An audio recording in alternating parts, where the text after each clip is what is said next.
उद्योगमंत्री नारायण राणे यांनी थेट मुख्यमंत्र्यांना टार्गेट करून खळबळ उडवून दिली आहे। मुख्यमंत्र्यांच्या कार्यपद्धतीबाबत त्यांच्याकडे फाईल पेंडिंग राहत असल्याबाबत राष्ट्रवादीकडून उघड टीका झाली होती। काँग्रेसमध्येही याबाबत दबक्या आवाजात बोललं जात होतं, मात्र नारायण राणेंनी त्याला थेट वाचा फोडली आहे। नारायण राणे झाले पुन्हा एकदा आक्रमक। नारायण राणेंनी केला थेट मुख्यमंत्र्यांवर प्रहार। मुख्यमंत्र्यांवर राष्ट्रवादी पाठोपाठ राणेंचाही हल्ला। स्वच्छ प्रतिमा अशी ओळख असलेल्या मुख्यमंत्री पृथ्वीराज चव्हाण यांच्या कार्यपद्धतीबद्दल काँग्रेसचा मित्रपक्ष असलेल्या राष्ट्रवादीनं यापूर्वी अनेकदा उघडपणे हल्ला केलाय। अलीकडच्या काळामध्ये प्रशासनामध्ये बसलेल्या लोकांना सही करायला त्यांचा हात थरत होतो। काय माहीत हातावर दाखवा बसतो काय झालं सहीच होत नाही, महिने सहीच होत नाही। असं काहीतरी ऐकायला मिळतं। त्यामुळे मला गोष्टी गंमत वाटते की विलासराव एका सेकंदात सही करून त्याच्या संबंधीचा निकाल करतात आणि 3-3 महिने आमच्या महत्वाच्या कामावर सहीच होत नाही म्हणून आम्ही ऐकलं अत्यंत होऊन बसतं। ठीक आहे, काळ बदलला आहे त्यामुळे आपण काही ध्यान व्हायचे करू नये, एकत्र जायचंय त्यामुळे गप्प बसावं। मुख्यमंत्री फाईल्स लवकर क्लिअर करत नाहीत, त्यांच्याकडे फाईल्स महिनोन-महिने पेंडिंग राहतात अशी चर्चा मंत्रालय वर्तुळात नेहमीच सुरू असते।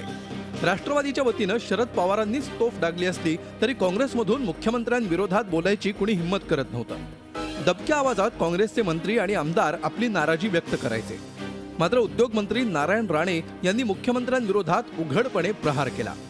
पृथ्वीराज चव्हाण मुख्यमंत्री झाल्यानंतर राणेंकडे उद्योगमंत्रीपद देण्यात आलं, मात्र उद्योगासारख्या महत्त्वपूर्ण खात्याला मुख्यमंत्र्यांनी पूर्णवेळ सचिव दिला नव्हता। त्याचा राग राणेंच्या मनात होता। आता हा राग उफाळून आलाय।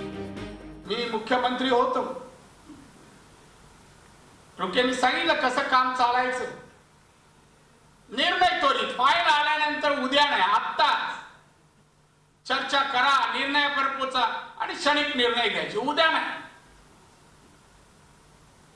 100 दिवसात 150 निर्णय त्या कॅबिनेटचे आम्ही घेतले। सरकार पळत होतं, चालत नव्हतं, पळत होतं। लोकांना वाटत होतं आमच्यासाठी काहीतरी होत आहे। 2008 साली विलासराव देशमुख मुख्यमंत्री असताना नारायण राणे यांनी त्यांच्या विरोधात उघड बंड पुकारलं होतं। राणेंनी पत्रकार परिषद घेऊन आपल्याच पक्षाच्या मुख्यमंत्र्यांविरोधात थेट हल्ला चढवला होता। त्यानंतर अशोक चव्हाण यांचं नाव मुख्यमंत्री पदासाठी जाहीर झाल्यानंतर तर राणेंचा भडकाच उडाला। मुख्यमंत्री पदानं हुलकावणी दिल्यामुळे राणेंनी नारायण अवतार सोडून रुद्रावतार धारण केला। त्या घटनेनंतर मात्र राणे शांत होते। आता पुन्हा एकदा मुख्यमंत्र्यांच्या कार्यपद्धतीबाबत टीका करून राणेंनी आपल्या आक्रमकपणाची चुणूक दाखवून दिली आहे। यापुढे राणेंची भूमिका काय असणार याबाबत उत्सुकता आहे। दीपक भातुसे, झी मीडिया, मुंबई। झी 24 तास एक पाऊल पुढे।